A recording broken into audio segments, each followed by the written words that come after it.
Hi, my name is Matthew Moniz, and in my hands I have the Microsoft Surface Book, the very first laptop that Microsoft has ever created. Now some of you are probably thinking, what about the Surface and what about the Surface Pro? Well, those are tablets first and laptops second, depending on whether or not you buy the additional keyboard. The Microsoft Surface Book is the complete package. You get everything in the box, including a Microsoft Surface Pen. So the big question, how good is it? Let's find out. To me, the Surface Book is a Surface Pro 4 on steroids with some of the best hardware engineering that has come out of Microsoft in a very long time. It also happens to be the very first laptop with the design being different and unique compared to the competition. The Surface Book is made out of magnesium with chiseled sides and edges, giving it a premium look and feel. The way it opens is different too. It has a strange hinge which Microsoft calls the fulcrum hinge that expands when you lift the display up and retracts when you close it. It works really well, and in fact it's one of the only Windows laptops that I can almost open with one hand, something the MacBook has been doing for years. However, there is one trade-off to the hinge, and that it leaves a gap between the keyboard and tablet when it's fully closed. I personally don't mind the gap as the laptop still feels solid when closed, but it will allow for dirt and dust to get inside, causing you to clean it more often. Now the thing that makes the Surface Book so different from the Surface Pro is that it actually feels more like a traditional laptop. The tablet, or what Microsoft calls the clipboard, comes off by pressing the eject button on the keyboard. After a second or two, a ready to detach notification appears on the lower right hand corner of the screen, notifying you that it's now safe to remove the clipboard from the base, along with a very cool noise. Once it's off, you can use it as a traditional tablet, assuming you don't mind holding a 13.5-inch display in your hands. To be quite honest, it's a little awkward to use in tablet mode unless you're using the Surface Pen to write or draw. To put it back on, you simply place it on the base, and I'm quite impressed how strong the mechanism is. The Surface Book can be held by the tablet portion or even hung upside down, and you can feel confident that it won't fall apart. Now let's talk ports, and on the left side you have two USB 3.0 ports and an SD card slot. The right side has a mini display port, Surface Connect port to charge the notebook, and an audio jack on the tablet portion. On the front lies the power button and volume controls. There's just enough ports to connect a mouse, USB drive, and a monitor. Now my only complaint is the audio jack location, which is on the top of the tablet portion, but because the tablet detaches, there's nowhere else to really put it. Next up is the specs, and the review unit that I have here is the dual-core i5-6300U running Intel's latest Skylake processor. It has 8GB of RAM, 256GB of NVMe SSD storage, and the tablet portion uses the onboard Intel 520 GPU, and the base portion holds a dedicated graphics card, which is the NVIDIA 940M. The entire laptop weighs around 3.48 pounds and retails for $1,900 US. The model sits somewhere in the middle, with the base model costing $1,500 with no dedicated GPU, and the most expensive one costing $3,200, which will net you an i7, 1TB of SSD, and 16GB of RAM.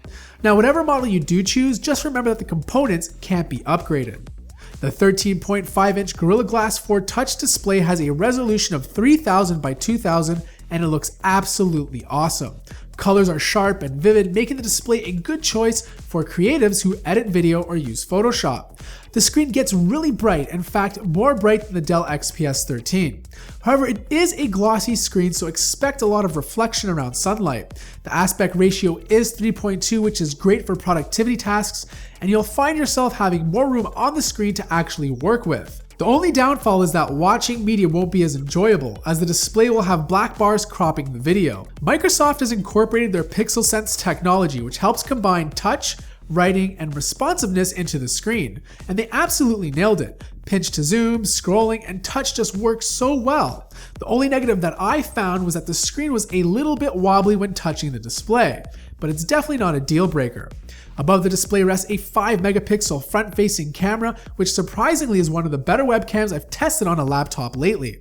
Colors are pretty good and perfect for video conferencing.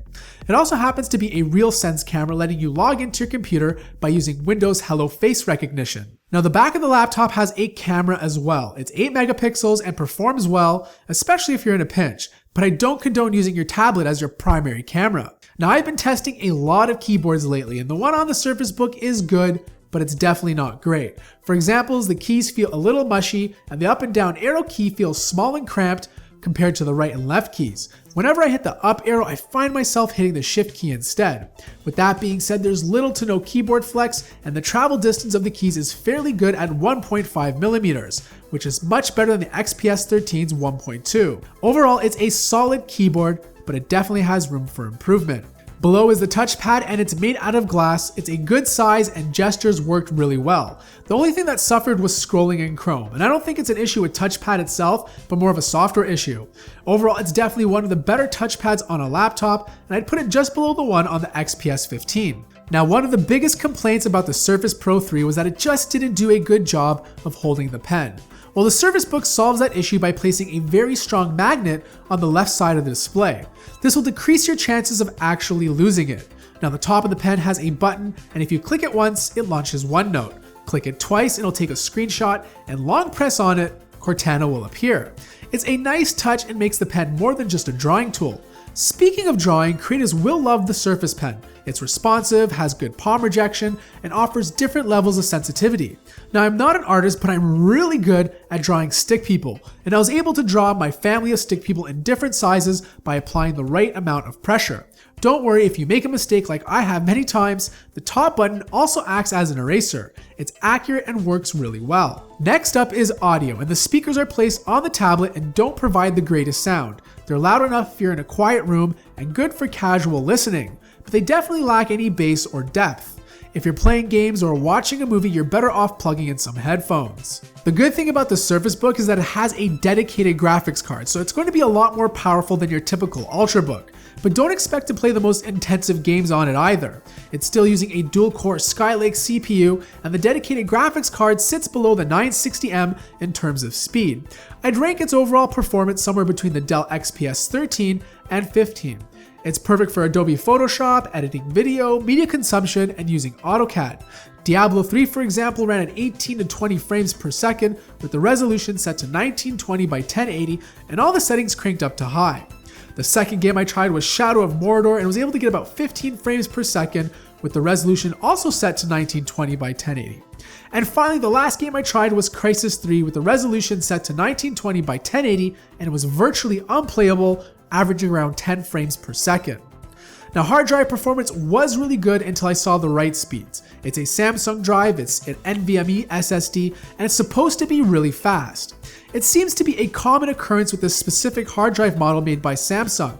Even the Asus ROG G7 5T uses the same one. Read speeds average around 800, which is great, but write speeds were much too slow or low for an SSD. As for the heat test, the idle speeds were quite good, with the keyboard averaging temperatures between 78 to 80 Fahrenheit. The back is a little warmer since most of the heat comes from the tablet itself, and it stayed around 90 to 95 when idling. At full load, things got hotter, with the keyboard averaging 85 to 90 degrees Fahrenheit and the back of the tablet averaging between 112 to 120 degrees. The one thing the Surface Book does really well is have good battery life. In fact, it's so good it even rivals the MacBook Air. I was able to pump out 12 hours of use before needing to charge. This was mostly light browsing, editing documents, and consuming media. However, when I started to use Photoshop, edit video, and play the odd game, the battery only lasted about 6 to 7 hours. The tablet portion will only net you 4 hours of use before needing a charge. The good news is it only takes 2 hours to charge the tablet, or about 4 hours to charge both. Alright, so here's what I liked about the Microsoft Surface Book. It has an amazing display. It's bright, colors are sharp and accurate, and it's great for editing video and using Photoshop. The pen is better than ever before. Improved accuracy, nice shortcuts by pushing the top button, and I really feel artists will enjoy it. The performance is rock solid. Not really a gaming laptop, but it's great for productivity tasks, video creators, and media consumption. And finally, the battery life. It's absolutely awesome. Some of the best battery life you're going to get on a Windows notebook. Now, some of the things I didn't like. The price. This is a very expensive laptop compared to other similar spec laptops that are on the market right now. And the tablet portion's battery life was really subpar, only lasting up to 4 hours. And finally, the hard drive. The hard drive could be a little bit better, especially with the poor write speeds.